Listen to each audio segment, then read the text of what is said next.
구약성경 시편 12편 1절부터 8절입니다. 오늘은 시편 12편 순결한 말씀, 신실한 믿음 이런 제목으로 말씀을 잠깐 나누겠습니다. 기도하겠습니다. 하나님, 오늘 우리가 시편 12편을 묵상할 때 아버지의 뜻, 아버지의 마음을 깨닫고 주님이 기대하는 삶을 살 수 있도록 힘과 용기를 더하여 주시옵소서. 의탁하며 예수님의 이름으로 기도하옵나이다. 아멘. 시편 9편부터 14편은 악인들이 가득한 세상, 그런 세상 속에서 믿음으로 사는 의인들, 그 의인들의 고난, 고통을 계속해서 들려주고 있습니다. 오늘 보면 12편 또한 악인들이 득세하는 세상에서 하나님을 믿는 사람들은 고난받고 있고 이 고난 가운데 어떻게 살아야 되는지 고민하게 만드는 시편 12편입니다. 근데 본문을 보면 우리가 쭉 읽었지만 제일 중요한, 많이 등장하는 단어가 사실은 말입니다. 말이 그만큼 중요한 거예요. 그래서 말에 대해서 쭉 설명을 하고 있습니다. 성경은 항상 우리에게 말이 중요하다라고 얘기를 합니다. 잠언 18편 2절에 보면 죽고 사는 것이 혀에 달렸나니, 혀를 쓰기를 좋아하는 자는 혀의 열매를 먹는, 즉 잘 쓰라는 얘기죠. 13편 3절은 입을 지키는 자는 자기의 생명을 보존하나 입술을 크게 벌리는 자는 멸망이 온다. 또 21편 23절은 입과 혀를 지키는 자는 자기 영혼을 환난에서 보존하느니라. 야고보서 3장 6절도 혀는 불이요 불의의 세계라. 그 혀가 지체 중에서 작지만 온몸을 더럽히고 불사르느니라. 이렇게 얘기를 하고 있어요. 근데 야고보서 1장 26절은 중요한 말씀이 하나 더 있어요. 누구든지 스스로 경건하다 생각하며 자기 혀를 재갈 물리지 아니하고 자기 마음을 속이면 이 사람의 경건은 헛것이다. 여러분, 성경이 말하는 거예요. 우리의 말과 우리의 경건은 분리되어 있지 않아요. 같이 붙어 있다는 거예요. 많은 사람들이 착각을 합니다. 말은 말일 뿐이고 경건은 경건일 뿐이라는 거예요. 이건 잘못된 거예요. 여러분, 그 사람의 경건의 모습은 내가 하는 말, 내가 쓰는 언어, 내가 뱉고 있는 말에 다 들어있는 거예요. 성경은 그렇게 얘기를 하는 거예요. 우리가 그것을 부인하려고 하는 거죠. 옛날에 여기 왔던 방 목사님 이상한 분 있었잖아요. 차 타고 가는데 목사님 3명 운전하고 가는데 막 음담패설을 하면서 이렇게 해야지 율법주의자가 아니고 외식하는 사람이 아니라는 거예요. 들으면서 얼마나 속으로 화가 났는지. 아니, 여러분, 목회자가 음담패설을 하면 율법에서 벗어나고 자유로운 사람입니까? 정말로 화가 났어요. 옛날에 저기 성북구의 모 목사님은 깡패 출신이에요. 설교 때만 되면 이년아 이 새끼야 이러면서 막 얘기를 합니다. 여러분, 그런 설교를 하는 사람은 목사가 아니라고 봐야 돼요. 근데 많은 사람들이 그냥 밑도 끝도 없이 그냥 다 시원하다 그러면서 막 쫓아다니는 사람이 많아요. 지금도 그런 목사님들 얼마나 많습니까? 못된. 그래서 여러분, 말은 경건과 직결되어 있는 거예요. 목사님도 마찬가지고 여러분도 마찬가지입니다. 내가 기분 나쁜 대로 막 말해놓고 이건 내 성격일 뿐이야, 나의 성격이 어쩔 수 없는 거야. 아니요, 그건 성격이 아니라 그 사람의 영성인 거예요. 그 사람의 경건의 수준인 거예요. 그래서 우리는 항상 말을 통해서 자신을 돌아보고 조심해야 되는 거예요. 그래서 말할 때마다 조심해서 말하는 게 중요해요. 근데 오늘 보면은 단순하게 말 조심하라고 이 말씀을 지금 들려주고 있는 것이 아니라 하나님의 말씀을 무엇보다 더 소중히 여기고 의지하면서 살라라고 말하고 있는 게 더 중요한 거예요. 왜? 인간의 말마다 중요한 거는 하나님의 말씀이기 때문이에요. 오늘 본문 우리가 읽은 내용을 보면 본문은 탄식으로 돼 있어요. 도와주십시오. 구원해 주십시오. 다윗이 썼다고 써는 있지만 실제로 다윗이 썼는지는 사실은 잘 모릅니다. 중요한 건 이거는 개인의 탄식시라고 읽을 수도 있지만 공동체 탄식시예요. 왜냐하면 12편 1절부터 8절을 보면 내가라고 하는 단어가 시인이 나를 도와주세요, 나를이라고 하는 단어가 하나도 없어요. 다 뭐가 나오냐? 우리. 모든 주어가 다 우리예요. 우리. 1인칭 복수로 쓰고 있단 말이에요. 오직 1인칭 단수는 누가 쓰고 있어요? 하나님이 내가라고 그러면 하나님이 말씀하실 때만 쓰고 있는 거예요. 근데 이 본문이 왜 그래서 중요하느냐? 다윗이 썼는지 누가 썼는지 모르지만 이 시편은 예배 때 공동체가 함께 낭독을 했다는 거예요. 모든 공동체가 예배를 드릴 때, 기도할 때 이 본문을 읽으면서 자기들이 현재 어떤 시대를 살고 있는지, 어떤 상황에 살아가고 있는지 그 현실을 받아들이라고 이 시편을 읽고 있는 거예요. 오늘 보면 1절을 보면 시인이 그러잖아요. 여호와여 도와주십시오. 시편이 되게 많아요. 근데 시편 1편부터 150편 가운데 하나님 도와주세요라고 직접적으로 도와주세요를 가장 먼저 말하는 시편은 딱 2개밖에 없어요. 하나가 12편, 하나가 69편. 그러니까 얼마나 다급하면, 아니면 얼마나 간절하면 앞에 다 제쳐놓고 그냥 도와주세요 하나님 이렇게 말하는 시편이 딱 2개라는 거예요. 그게 오늘 본문하고 그리고 시편 69편이라는 거예요. 시편 기자가 왜 이렇게 다급하게 아니면 간절하게 기도를 하고 있습니까? 1절부터 8절, 1절 8절에 나오는 단어 중에 인생 중에라고 한 단어가 2번 등장하고 있어요. 그러니까 이 시편의 기자가 마주하는 세상은 개인적인 고통이 아니라 모든 사람들이 느끼는, 모든 사람들이 맞닥뜨리고 있는 우리가 아는 보편적인 세상을 말하고 있는 거예요. 그 세상을 살아가면서 도와달라고 얘기하고 있어요. 근데 이 세상이 어떤 세상입니까? 8절에 써있죠. 비열함이 인생 중에 높임을 받는 때라는 거예요. 비열함이 사람들 가운데, 세상 가운데서 높임을 받고 있는 그 시대를 말하고 있는 거예요. 비열함이 무슨 얘기겠어요? 도덕적으로, 사회적으로 무질서하고 무절제하고 목적도 없이 자기가 원하는 대로 자기 이익을 위해서 아무렇게나 막 살아가는 그런 경박하고 비열한, 말 그대로 여기 써있는 그런 세대를 말하는 거예요. 그러니까 비열하고 간사하고 이런 사람들이 자기 권력을 행사하고 세상을 휘두르면서 자기가 원하는 대로 끌어가고 있는 그런 세상이에요. 근데 그런 사람들이 성공하고 그런 사람들이 높임을 받고 그런 사람들이 잘 되는 세상이라는 거예요. 얼마나 비참합니까? 이 비열한 시대, 그들이 왜 비열한 시대를 살고 있습니까? 1절에 보면 나오잖아요. 경건한 자와 충실한 자가 인생 중에 없어졌나이다. 경건한 사람, 하시드, 하나님 앞에 뜨겁게 하나님을 사랑하는 사람을 말해요. 충실한 사람, 에메트, 즉 사람과의 관계 속에서 성실하고 진실한 사람을 말해요. 즉 하나님을 향해서도 사람을 향해서도 사랑이 가득한 하나님 사랑, 이웃 사랑, 예수님 말하면 율법의 강령이라고 했던 이 2 계명을 그대로 붙들고 사는 사람이 없어지고 있다는 거예요. 없어지고 있다는 거예요. 여러분 이 단어가 슬프지 않습니까? 수많은 사람들이 하나님을 믿을 텐데, 수많은 사람들이 하나님을 고백할 텐데, 다윗이 볼 때, 아니면 시편 기자가 볼 때 그 시대에 경건하게 살려고 하는 사람, 충실하게 살려는 사람들이 점점 사라진다는 거예요. 왜요? 세상이 비열한데 비열하게 안 살면 성공을 못하니까. 비열하게 안 살면 남들처럼 누리고 못 사니까. 예수 믿어서 우리식으로 말하면 이렇게 충실하게 경건하게 살아가지고는 세상에서 늘 고난당하고 고통당하니까. 그러니까 비열하게 살려면 신앙도 버려야 돼요. 이웃에 대한 사랑도 버려야 돼요. 자기 욕심만 부리고 자기가 원하는 것만 막 해야 된다는 거예요. 얼마나 슬픕니까?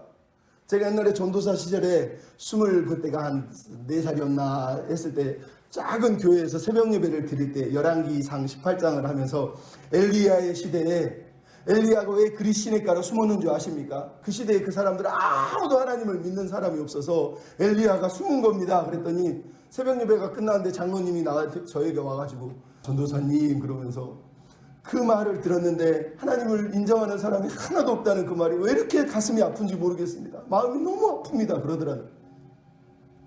여러분 오늘 본문을 읽으면서 여러분도 그런 마음을 사실은 우리가 느껴야 됩니다. 하나님 믿는 사람 얼마나 많습니까? 근데 가만히 보면 비열한 사람이 더 많아요. 간사한 사람이 더 많아요. 막 함부로 말하고 절제하지 않고 자기 마음대로 살면서 하나님 이름 거들먹거리면서. 그럼 오늘 본문에 나오는 사람들이 그런 사람 아닙니까? 그런 시대에 경건한 사람들, 충실한 사람들, 하나님을 사랑하는 사람들이 점점 사라져가고 있대요. 너무 가슴이 아프다는 거예요. 비열한 시대. 왜 그들이 사라져갑니까? 2절에 써있죠. 이웃에게 그들은 거짓말하고 아첨하는 입술을 가진 2 마음을 가진 사람이라는. 심심하면 거짓말한다. 여기서 거짓이라는 단어 샤웨는 헛되다, 무가치하다는 뜻이에요. 그러니까 그들이 하는 모든 말은 가치 있는 게 하나도 없어요. 선한 남들에게 유익이 되는 말이 하나도 없어요. 다 자기에게만 유익이 되는 말이에요. 그러니까 자기 유익을 위해서 거짓말을 해요. 거짓을 만들어내요. 다 그냥 거짓을 해요. 그리고 아첨을 한다는 거예요. 아첨이 뭔지 우리가 알잖아요.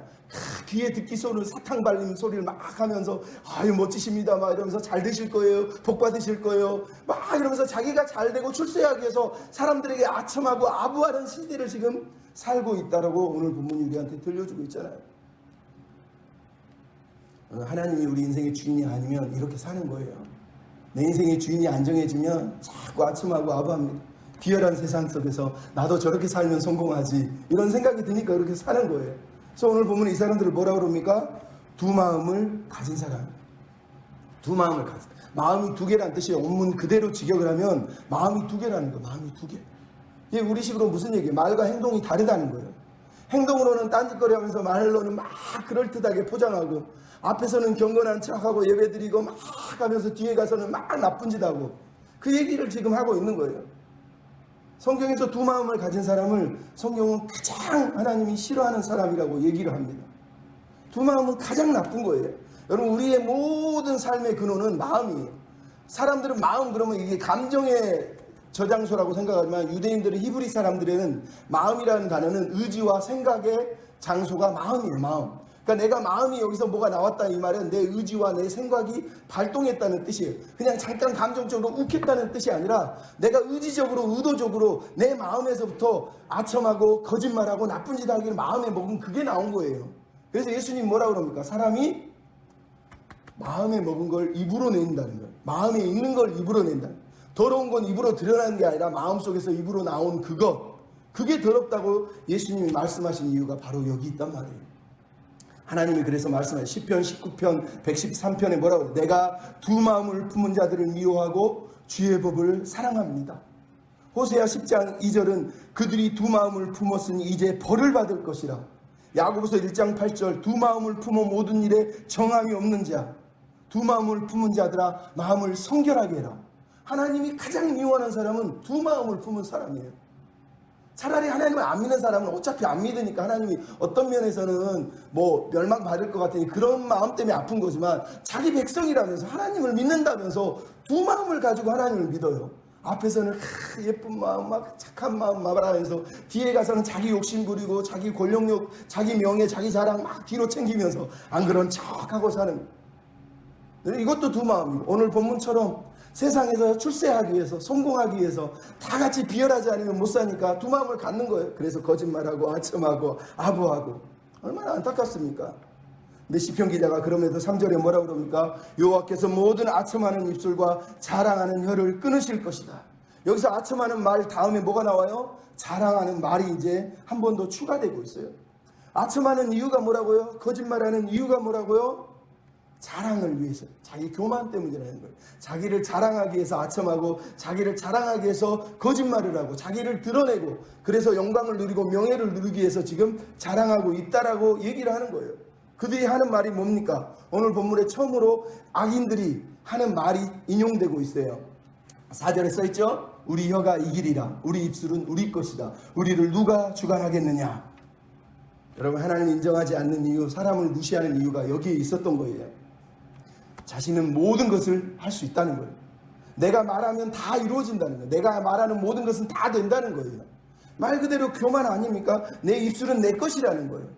이거를 다른 식으로 돌려서 얘기하면 뭐예요? 창세기 1장에 하나님이 말씀으로 세상을 창조하는 거를 자기들이 지금 하나님 행세를 하면서 하고 있는 거예요. 우리가 말하는 건 다 이루어진다. 내가 말하는 건 다 이루어질 거다.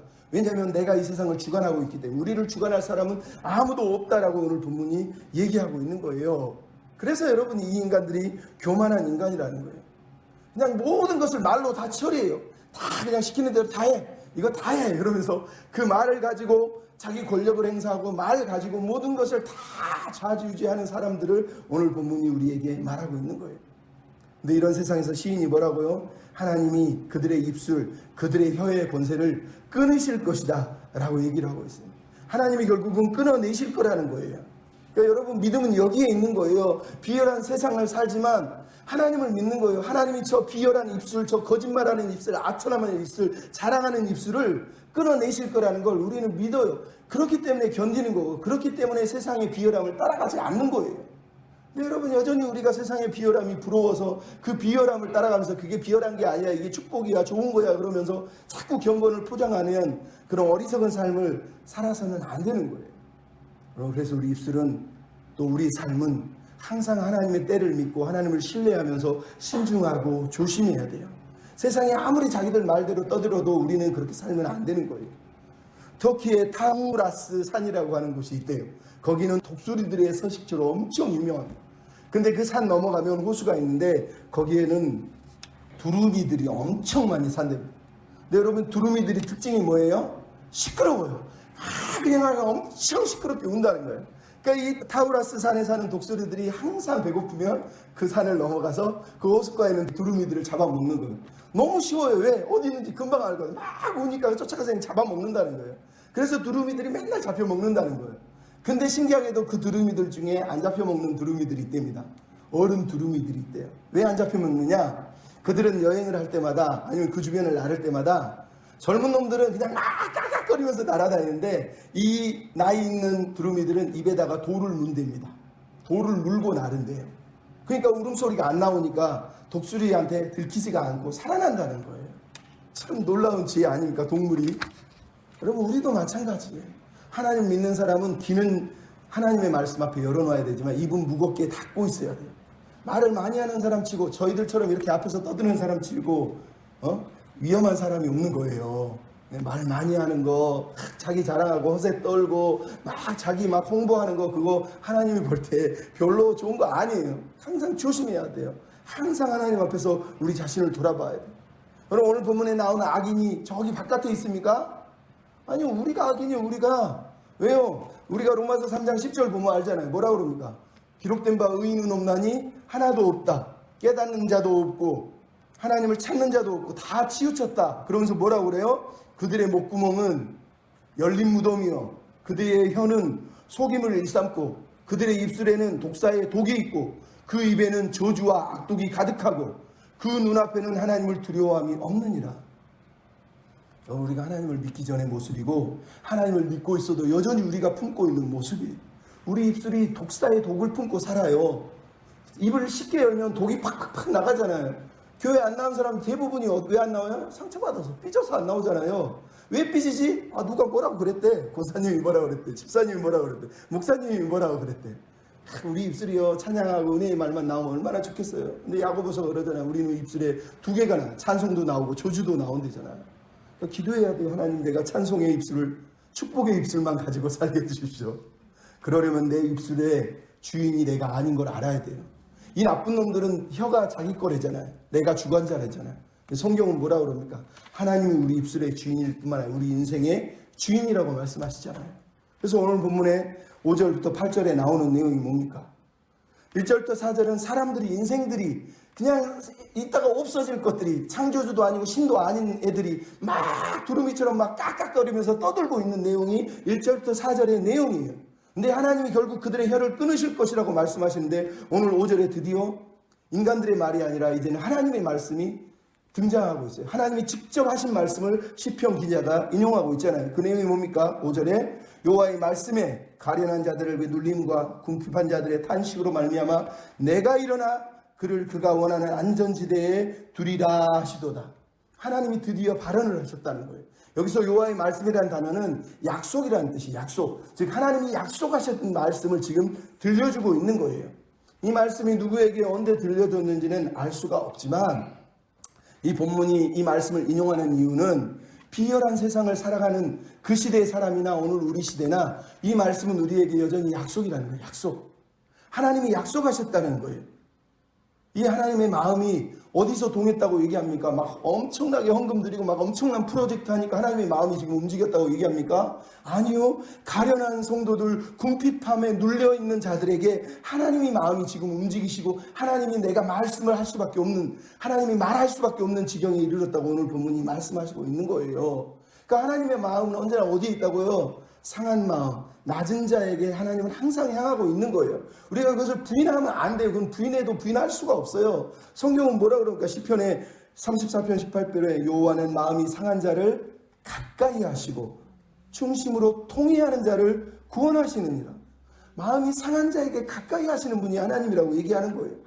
이사야 61편 1절도 뭐라 그럽니까? 주 여호와의 영이 나에게 임하였으니 내게 기름을 부으사 가난한 자에게 복음을 전하게 하시고 나를 보내사 마음이 상한 자를 고치게 하시고 갇힌 자를 놓이게 하시고.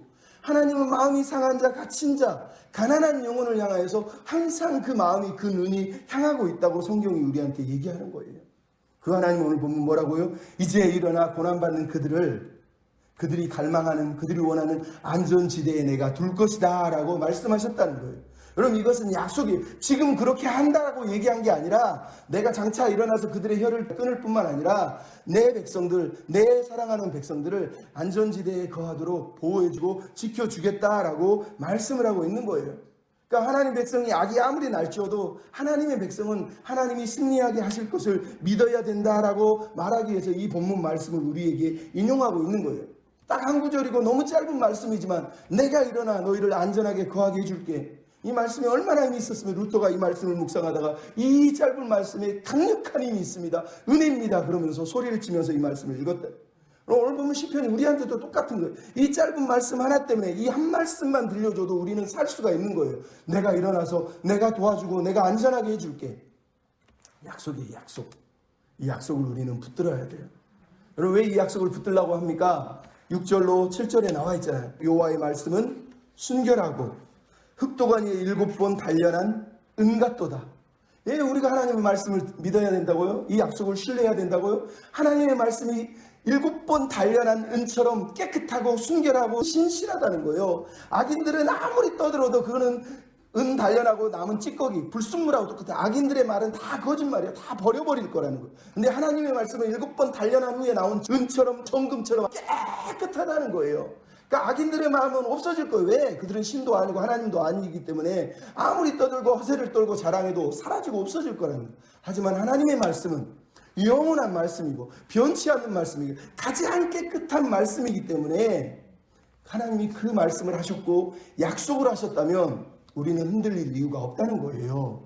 여러분 그게 민수기 23장 19절에 나오잖아요. 하나님은 사람이 아니시니 거짓말하지 않으시고 인생이 아니시니 후회가 없으시고 또 어찌 그 말씀하신 바를 행하지 않으시며 하신 말씀을 실행하지 아니하시겠느냐. 여러분 하나님은 인생이 아니에요. 1절부터 4절에 떠드는 그 인생들은 하나님이 아니란 말이에요.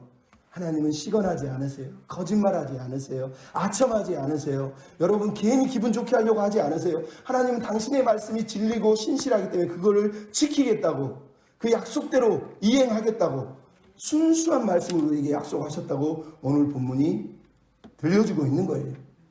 그래서 7절에 뭐라고 그럽니까? 여호와여 그들을 지키사 이 세대로부터 영원까지 보존하시리이다. 근데 히브리어를 그대로 직역하면 이 앞에 2인칭 단수가 하나 들어있는데 뭐라고 되어 있냐? 오직 여호와 당신만이 우리를 지키시고 영원히 보존시키실 것입니다. 이런 뜻이에요.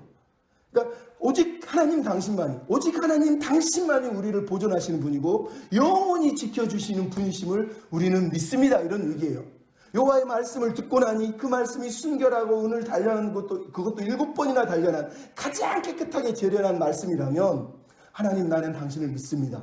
당신의 약속을 믿습니다. 오직 당신의 약속만이 나를 지켜주는 줄로 믿습니다. 이렇게 고백을 하고 있는 거예요. 여러분 우리가 이 믿음이 필요한 거예요. 여러분 다윗이 살았던 시대나 오늘 보면 시편의 이 기자가 살았던 시대나 우리가 사는 시대가 뭐가 틀립니까? 여전히 비열한 사람들이 득세하고 비열한 사람들이 판치고 자기 말로 거짓말하고 권세 누리고 권력 누리면서 뭐든지 자기들이 원하는 대로 끌고 가는 게 이 시대 사람 아닙니까? 우리가 사는 세상이에요. 옛날도 그랬고 지금도 그렇고 앞으로도 그럴 거예요. 왜? 우리는 타락해요. 타락한 본성을 가졌어요. 그나마 예수 믿는 사람은 좀 낫지 안 믿는 사람은 더더욱 그렇게 사는 거 아닙니까? 그럴 때 우리에게 필요한 건 하나님의 말씀, 약속을 믿는 거예요. 신뢰하는 거예요. 여러분 주의 말씀을 사랑하십니까? 시편 기자가 119편 72절에 주의 입의 법이 내게 천천 금은보다 좋으니이다. 주의 말씀이 천천 금은보다 좋습니다. 여러분 우리가 이 고백을 진짜로 믿고 살아야 돼요. 그렇게 사는지 모르겠지만 이 말씀에 진짜로 이 하나님의 말씀에 가치를 여러분이 부여하고 살고 있습니까? 우리도 안 믿는 말씀, 우리도 하나님 말씀 금보다 귀하지 않아. 천천 은금보다 귀한 게 아니야. 말씀 그냥 말씀이지. 천천 금은이 얼마나 소중한데. 여러분 나도 안 믿는 말씀 가지고 살면서 뭐 세상 사람 보고 뭐 예수 믿어라 하나님 믿어라 그런 얘기를 어떻게 하고 삽니까? 부끄러운 거죠. 물론 거지가 되라 가난해져라 이런 얘기 하는 게 아니에요. 제발 좀 오해 좀 하지 마시고 금보다 은보다 말씀이 소중하다고 진짜 믿고 사냐고요. 그런 자세를 가지고 살고 있냐고요. 그런 자세가 필요한 거 아닙니까? 말로는 다 하나님 은보다 귀하고 금보다 귀하십니다. 고백은 다 해놓고 실제로는 그렇게 안 사는 사람이 얼마나 많습니까? 여러분 하나님 비열한 이 땅에서 살아가는 우리에게 그럼에도 불구하고 하나님의 말씀을 붙들고 하나님의 약속을 믿고 고난이 와도 흔들리지 말고 그 약속 위에 굳게 서라고 말씀하시잖아요. 왜? 하나님의 말씀만 7번 단련하지 않아요. 우리 또한 7번 재련하실 거예요. 여기에 23절 10절 뭐라 그럽니까? 그러나 내가 가는 길을 그가 아시나니 그가 나를 단련하신 후에 내가 순금같이 정금같이 되오리이다. 나오리이다. 여러분, 하나님의 말씀이 7번 단련했다면 우리도 그 말씀으로 하나님이 단련하시고 싶으신 거예요. 그래서 우리가 그 말씀의 약속을 붙들고 그 말씀 안에서 안전하다는 걸 깨닫기를 원하는 거예요. 하나님이 안전지대에 두겠다는 건 장차 올 안전지대만 얘기하는 게 아니에요. 지금도 나는 말씀 안에 있으면 안전한 거예요. 비열한 사람들은 거짓말하고 사기치고 살아도 하나님의 백성은 말씀 안에 거하기 때문에 안전한 거예요. 오늘 보면 마지막 절이 다시 이렇게 시작하잖아요. 비열함이 인생 중에 높임 받을 때 악인들이 곳곳에서 날뛰는도다. 세상의 악인들은 계속 날뛸 거예요. 여전히 날뛸 거예요. 하나님을 믿지 않기 때문에 날뛰고 하나님을 알면서도 두 마음을 품어서도 날뛸 거예요. 하지만 그런 시대에도 하나님의 백성은 하나님을 믿어요. 하나님의 심판을 믿어요. 하나님의 선하심을 믿어요. 저 악인들의 혀를 제하실 것을 믿어요. 장차 우리를 온전한 집에 이르게 하실 것을 믿어요. 그리고 그 말씀이 오늘도 나를 안전하게 지켜주시는 말씀이고 약속이라는 걸 우리가 믿어야 되는 거예요. 백성훈이라고 하는 목사님이 있어요. 이름 없는 교회, 교회 이름도 이름 없는 교회로 지었어요. 우리 이름 없이 살자. 그 교회 집사님 한 분이 시장에서 가게를 열어서 장사를 했는데 어느 날 갑자기 옆집 가게하고 다툼이 일어났는데 사소하게 다툰 건데 그 이후로 옆집 가게에서 매일 헛소문을 퍼뜨리 사람들한테 거짓말을 하더라는 거예요. 근데 사람들이 그 거짓말을 듣고 나서부터 이제 자기만 보면 저 사람 사기꾼이야, 나쁜 놈이야 그러면서 자기를 아주 째리더라는 거예요. 그래서 쫓아가서 달래도 보고 그 옆집 주인하고 싸우기도 하고 사람들한테 하소연을 해도 아무도 믿지 않더라는 거예요. 그러면서 가게가 어려워지고 사람들이 손가락질하니까 교회 와서 새벽 예배마다 울면서 기도를 하는데 해결이 안 돼요. 점점 힘들어져요. 그래서 이 사람이 마음이 삐져가지고 하나님 내 기도 안 들어줬죠. 그러면서 그때 또 교회를 안 나오고 딱 수도을 해버렸어요. 교회도 안 나온 거예요. 하나님 어딨어 이런 거죠. 그렇게 쭉 시간이 흘렀는데 목사님이 얼마나 마음이 약했겠어요. 근데 어느 날 갑자기 이분이 다시 교회로 온 거예요. 왔으니까 뭐라고 말해도 조용히 어떻게 되셨어요? 그랬더니 그분이 그러더라는 거예요. 이 옆집 주인이 자기하고만 싸운 게 아니라 또 어느 날 딴 사람하고 싸웠다는 거예요. 근데 싸운 사람을 잘못 건드려가고 그 사람이 고소를 했다는 거예요. 고소를 했더니 고소해서 재판장에 갔더니 재판장이 이놈이 거짓말장이 그동안 했던 거짓말이 다 거짓으로 드러났다는 거예요. 뿐만 아니라 자기한테 했던 거짓말로 다 드러나더라는 거예요. 그래서 그때부터 시장 사람들이 아이고 억울하겠네 그러면서 모든 게 다 해결이 돼서 딴 데로 이사 가려다가 다시 그 자리에서 가게를 열고 다시 일을 시작하게 됐다는 간증이 있어요. 여러분, 하나님을 믿는 사람들은 늘 이런 일이 일어나는 건 아니지만 그래도 기다릴 수 있잖아요. 그래도 하나님을 의지할 수 있잖아요. 그래도 하나님의 약속을 신뢰해야 되지 않겠습니까? 여러분, 그렇게 신뢰하고 사는 게 중요한 거예요. 삐졌다고 마음 안 든다고 그냥 떠나버리는 거 그래도 돌아왔으니 감사하지만 그렇게 하지 마시고 어차피 악인들은 사라지고 없어질 거예요. 하지만 하나님의 말씀은 영원해요. 시들지 않아요. 변하지 않아요. 그분이 약속한 것은 끝까지 지키실 거예요. 중요한 건 우리에게 믿음이 필요한 거예요. 믿음. 예수님이 그랬잖아요. 내가 너희에게 이르노니 속히 원한을 풀어줄 거야. 그러나 인자가 올 때에 세상에서 믿음을 보겠느냐. 누가복음 18장 8절 말씀이에요. 여러분, 시편 12편이나 누가복음 18장은 똑같은 얘기를 하고 있는 거예요. 비열함이 많고 하나님을 무시하고 사람을 우습게 여기고 거짓말하고 깔보고 아첨하는 그 시대를 우리가 살아가고 있어요. 하지만 우리는 그럼에도 말씀을 믿고 영원하신 말씀, 순결한 말씀, 변하지 않는 약속의 말씀을 붙들고 그렇게 살아가는 저와 여러분이 다 되셨으면 좋겠습니다. 아멘.